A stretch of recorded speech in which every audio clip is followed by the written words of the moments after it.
हमारे घर के फ्रीज़र का टेम्परेचर होता है -19 डिग्री सेल्सियस, पर सियाचिन के ग्लेशियर का टेम्परेचर होता है -60 डिग्री।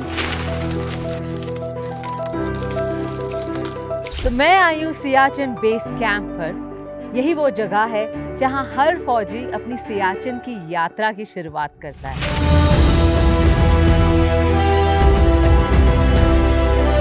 यहीं से उनकी ट्रेनिंग होती है जो ले जाता है उन्हें 22,000 फीट की ऊंचाई पर सियाचिन ग्लेशियर पर। एक जूस का टेट्रा पैक ईंट बन जाता है, अंडा, आलू, टमाटर पत्थर बन जाते हैं। यहाँ 160 किलोमीटर प्रति घंटे की रफ्तार से चलती हवा भारत के वीर जवानों का हौसला हिला तो देती है, लेकिन गिरने नहीं। More than the enemy themselves, the challenges of the real enemy is the weather and the terrain. ये तो ऊपर से बर्फ गिरती जा रही है और ये बर्फ तो मतलब पत्थर से ज़्यादा लग रहे हैं। एक तो ऐसे ऑक्सीजन की कमी है तो बंदा उतना सो नहीं पाता है। मुझसे चला नहीं जा रहा, पता नहीं ये 18 किलो उठाकर भाग कैसे रहे।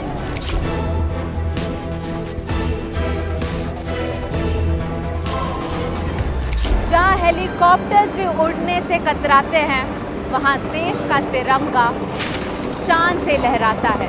इंडिपेंडेंस डे के इस स्पेशल एपिसोड ऑफ संदेशे आते हैं, which is presented by JK Paper and Curly Tales. हम आए हैं दुनिया के सबसे हाईएस्ट और कोल्डेस्ट बैटलफील्ड पर आपके सारे प्यार भरे पत्र हमारे वीर जवानों को देने के लिए। हमारे लेटर सियाचिन ग्लेशियर की फॉरवर्ड पोस्ट तक पहुंच रहे हैं, जो लिखे गए हैं और JK paper, paper of the nation. Siachen ये सिर्फ बर्फ का एक मैदान नहीं, बल्कि भारत की सबसे आखिरी, सबसे ऊंची सीमा रेखा है। एक तरफ है पाकिस्तान और दूसरी तरफ है चाइना।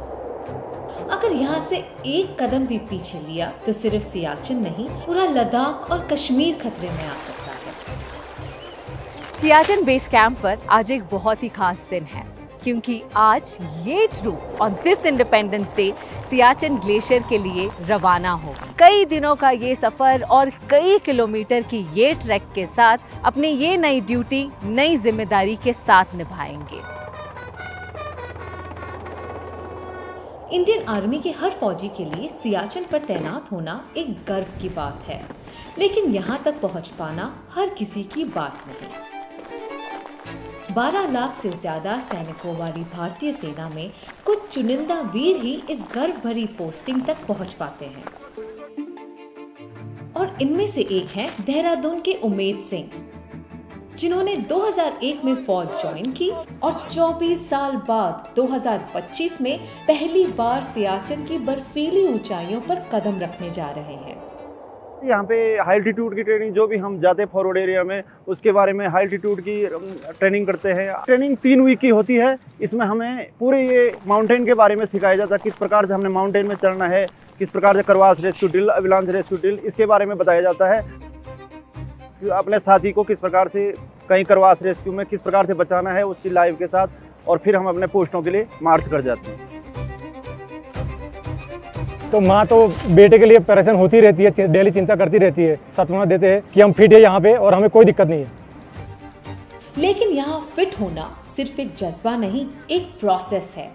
सियाचिन जैसे बैटलफील्ड के लिए हर जवान को 14 दिन के 3 स्टेज एक्लिमेटाइजेशन प्रोसेस से गुजरना होता है। स्टेज 1 9,000 फीट पर 6 दिन, स्टेज 2 12,000 फीट पर 4 दिन और स्टेज 3 15,000 से 21,000 फीट तक और 4 दिन। Lieutenant colonel Chandra Siachen base camp पर माउंटेनियरिंग एक्सपर्ट और इंस्ट्रक्टर हैं। ये यहाँ पे आई से पूरा इनकी जिम्मेदारी है सियाचिन ग्लेशियर पर पोस्टेड वीर जवानों को मजबूत बनाना, फिजिकली और मेंटली। चलो ये नंबर 4 फिलर मारो filler. It is a dream for most of the soldier. ये जो है in Indian army, at least Siachen का एक टेन्योर तो चाहिए करके सब लोग बोलते हैं। तो मुझे खुद जो है लगभग 17 साल लग गया उसको आने के लिए। ये जनरली यहाँ पे 3 हफ्ते ट्रेनिंग के बाद ये जो है they are fit to operate anywhere. Initially जब आता है थोड़ा बहुत डरा हुआ रहता है, जिसने पहाड़ कभी नहीं देखा। यहाँ पे basically 3 principle. First is the mobility. They should be able to move anywhere. Second is our survivability. And top में तो -40 -50 भी. एंड थर्डली मोस्ट इम्पोर्टेंट जो है ये है रेस्क्यू ऑपरेशंस. तो हम लोग से सिखाते हैं कंपेनियन रेस्क्यू करके कि अपने साथी 4 बंदे से आ रहे हैं, एक बंदे गिर गया तो दूसरे ने सब ये रेस्क्यू करना है. तो अब मैं चढ़ रही हूँ 90 डिग्री प्लस की बर्फीली दीवार पर, क्योंकि सियाचिन के ग्लेशियर में कभी भी कुछ भी हो सकता है. पर जैसे हमारी भारतीय सेना हर चीज़ के लिए तैयार रहती है, आज मैंने सोचा मैं भी ये ट्राई कर लेती हूँ. Let's go. You hit it and this is called pick. ये touch कर दो, it will not come out. You just hit like this. This is called the tip वाला. This is called filler. हाँ हाँ, जी, you have to hit तो like this. ऐसे. Yeah. And keep it parallel. ऐसे रखना Yeah. है. toe से लगाना है. Tip. Okay. Okay. And you are good to go. Oh God sir, ये तो ऊपर से बर्फ गिरती जा रही है एज वी डू दिस. और ये बर्फ तो मतलब पत्थर से ज़्यादा लग रहे हैं, टू बी ऑनेस्ट. जोर की पड़ रही है. बट आई वोन एन हेलमेट. Okay. ज़्यादा जोर से मत मारो मैम. Baby step. Change. हाँ, correct. Don't exert yourself. Nothing will happen. Oh my God.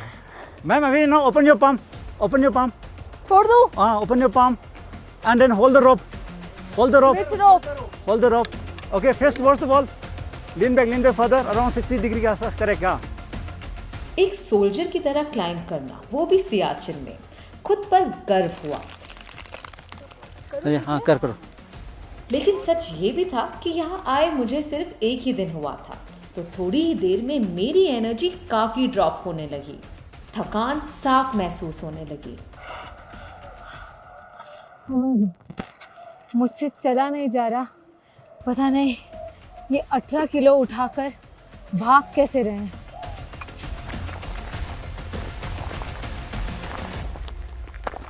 और इसीलिए यहाँ हमेशा मेडिकल ऑफिसर्स भी होते हैं. कैप्टन पूर्णिमा, जो ना सिर्फ एक फ्रंटलाइन वॉरियर है बल्कि एक डॉक्टर भी. Hello captain, how are you? Good. Hello. How are you? Acute mountain sickness, high altitude induced pulmonary edema or cerebral edema. These basically are problems with your lungs or your brain, simply because of the lower oxygen concentration in the atmosphere here.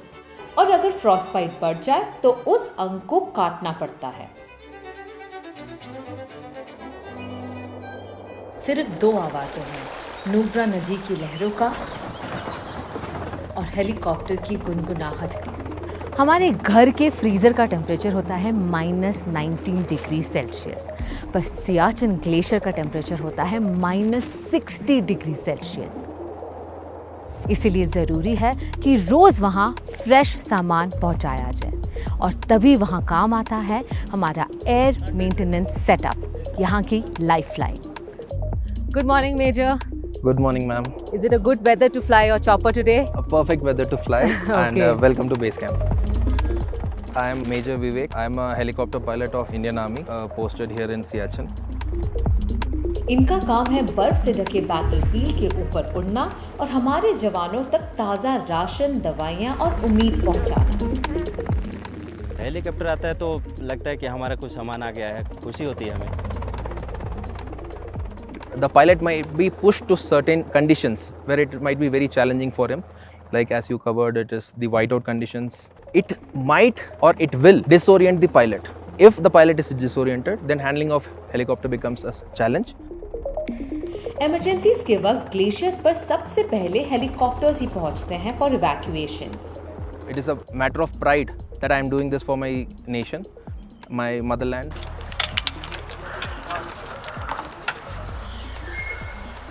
ये सारा fresh सामान भेजा जा रहा है हमारे वीर जवानों के लिए, जो ऊपर -60 डिग्री सेल्सियस में है, और ये रोज़ होता है ताकि हमारे वीर जवान हमेशा तंदुरुस्त रहें, फ्रेश खाना खाते रहें, क्योंकि जिन वेदर कंडीशंस में वो वहाँ हैं वो आसान नहीं.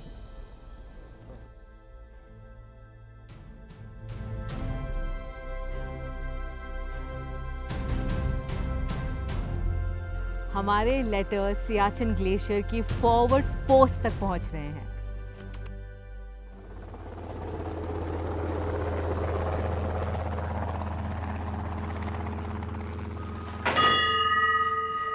लेकिन ग्लेशियर की तरफ मार्च करने से पहले ओपी बाबा के मंदिर में जाकर उनका आशीर्वाद लेना जरूरी है। Jan ma'am. Jai Hind sir, how are Ma'am, you? the legacy of Om Prakash Baba ma'am, it goes back to ages ma'am. He was a devoted soldier of the regiment of RT.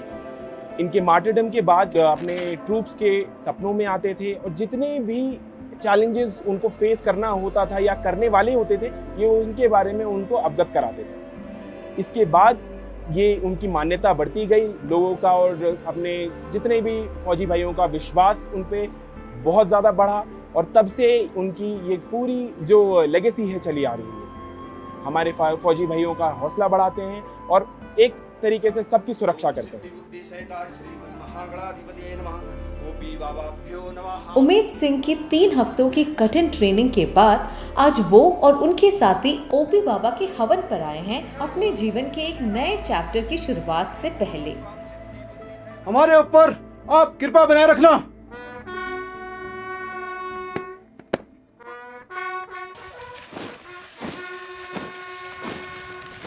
और post card क्या है forward से उनसे बातचीत हुए, पर उन्होंने बहुत ही हौसला दिया है हमारे को कि ऊपर कोई दिक्कत कोई परेशानी नहीं है। जो उन्होंने हमको मतलब गाइड किया है उसी गाइड पे हम चलेंगे, और जो ट्रेनिंग मिला है उसी हिसाब से चलेंगे, तो कोई दिक्कत परेशानी आगे नहीं आएंगे सर।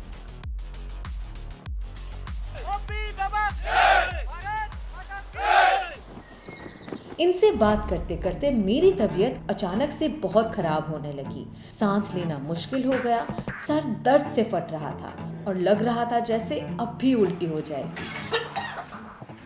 डॉक्टर्स ने मुझे बताया कि मुझे अक्यूट माउंटेन सिकनेस हो गया है।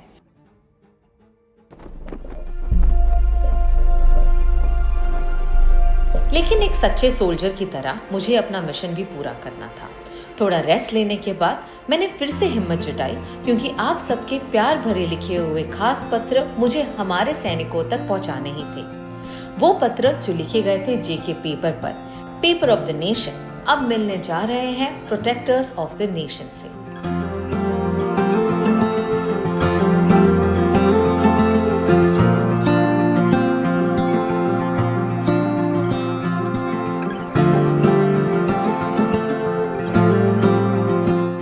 जय हिंद एवरीवन। संदेश से आते हैं, ये एक हमारा इनिशिएटिव है जेके पेपर और कर्ली टेल्स का। हम कई सारे स्कूल से आपके लिए लेटर्स लाए हैं जो आपको दिए गए हैं।